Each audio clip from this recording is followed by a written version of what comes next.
पत्नी का चयन यूपी पीसीएस में हो गया है, 13वीं रैंक लाई हैं वो, कैसा लग रहा है आपको? मैं और मेरा पूरा परिवार बहुत ही खुश है इस उपलब्धि से। हम सभी बहुत गौरवान्वित महसूस कर रहे हैं।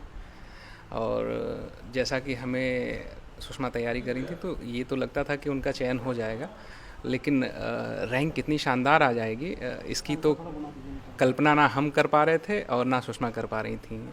ये जो भी रैंक आया है, इसके पीछे मेरे परिवार की मेहनत रही है। सुषमा खुद बहुत मेहनत करती थी और हम सब बहुत खुश हैं इससे। आ, क्या लग रहा है, आप शिक्षक हैं, पत्नी से एसडीएम बन गई हैं, तो किस तरह से मेंटेन करिएगा?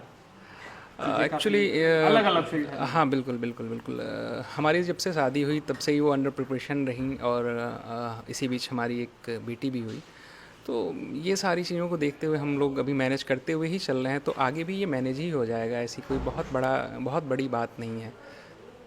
तो कब लगा था शादी से शादी होने के बाद तैयारी में जुटी थी या पहले से ही लगी रही ये इसमें? शादी होने के पहले ही वो प्रिपरेशन में थी। उनकी प्रिपरेशन मिलनी शुरू हुई थी जब कोविड था, तो कोविड के ड्यूरेशन में उन्होंने शुरू किया, और उसी के एक साल बाद 2022 में हमारी शादी हुई। और वो शादी हुई थी, और जैसे ही वो आई, मुझे लग रहा है दिसंबर में हमारी शादी हुई, और जनवरी में उनका उस साल का उन्होंने मेंस दिया हुआ था और उनका इंटरव्यू कॉल आ गया। और उसी साल जनवरी या फरवरी में उन्होंने इंटरव्यू दिया। अनफॉर्चुनेटली उस टाइम पे उनका 10 या 20 मार्क्स से सिलेक्शन रह गया था। उन्होंने कल मंचों पे बात करते हुए कई बार आपका नाम लिया और कहा कि बहुत सहयोग किया। ठान लिए थे आपके एसडीएम बना के छोड़ेंगे?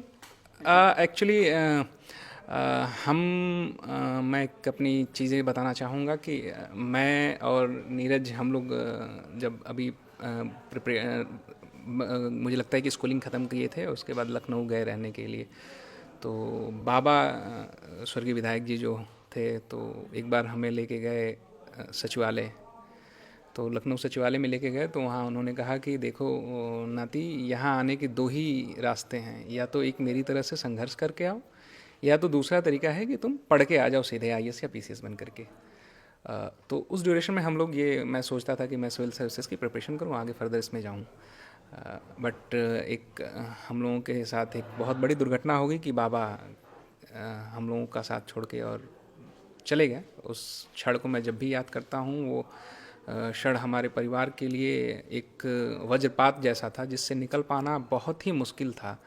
क्योंकि आपका परिवार का एक अभिभावक जो भी होते हैं, वो अगर इस तरीके से अचानक वो आपको छोड़ के चले जाएं और इस तरीके की घटना उनके साथ हो जाए, तो पूरा परिवार बिखर जाता है। और उस ड्यूरेशन में फिर हमें तो लगा कि हमारी फैमिली जो थी, 1-2 साल तक हम लोग आइसोलेशन में चले गए, ना किसी से मिलना ना किसी से जुलना।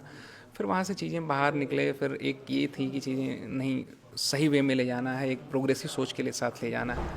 फिर वहाँ से फिर हम लोग बाकी सारी चीज़ें ठीक करते करते गए। फिर सुषमा से हमारी शादी हुई, फिर उनकी सोच हमारी सोच के साथ मैच की। तो एक बाबा का पुराना सपना था कि हमारे फैमिली से कोई सिविल सर्विसेज में जाए, और उसको लेकर के इन्होंने आज पूरा किया। कहीं ना कहीं हम, हमारा सारा परिवार और बाबा की आत्मा जहाँ भी कहीं होंगी, वो भी बहुत खुश हो रहे होंगे आज इस सफलता को देख करके।